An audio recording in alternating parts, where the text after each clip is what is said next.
Je crois qu'aujourd'hui, l'innovation dans le domaine spatial, c'est avant tout une innovation qui nous permet d'être plus compétitifs par les coûts. Donc c'est moins une innovation par rupture technologique ou par investissement qui serait de milliards et de milliards d'euros qu'une volonté dans une tendance du marché qui cherche des solutions d'accès à l'espace via les lanceurs moins chers, d'arriver à répondre en fait à cette demande du marché. Il y a un marché aujourd'hui des opérateurs de satellites qui est lui-même exposé à plus de concurrence. Et donc nos clients, en fait, la façon dont ils attendent de nous que nous innovions, c'est on garde notre niveau de fiabilité, on garde l'assurance qu'on leur donne de les amener en orbite en toute sécurité, mais ils veulent qu'on soit moins cher. Et donc c'est des innovations plus de procédés qui nous permettent de réduire les coûts d'accès à l'espace. Et donc c'est plutôt ce qu'on appelle utiliser des technologies existantes en arrivant à diminuer les coûts.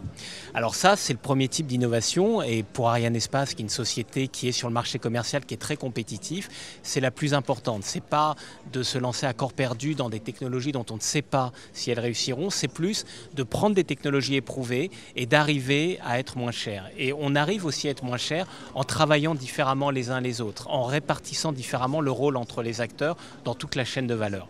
Et puis après, il y a des innovations qui là sont plus des innovations de rupture. On se dit qu'un jour peut-être un lanceur qui est aujourd'hui, ça ne marche qu'une fois un lanceur. Vous l'envoyez dans l'espace et c'est fini. C'est le produit à la durée de vie la plus limitée, et qu'on va récupérer des éléments de ce lanceur pour revoler. Mais ça demande beaucoup d'investissement et on ne peut pas faire les deux en même temps ou en tous les cas en Europe où la ressource est rare, il faut faire des choix. On a plutôt choisi d'innover par la réduction des coûts que par une grande rupture technologique qui demanderait elle-même des investissements très importants.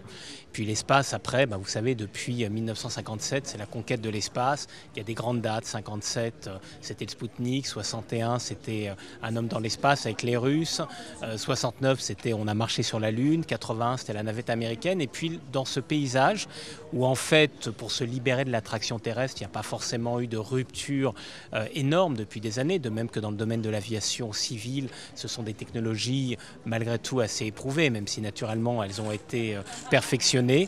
Et puis il y a eu ce petit miracle européen, Ariane, qui a décollé un 24 décembre 1979, parce que les Européens ont fait deux choses.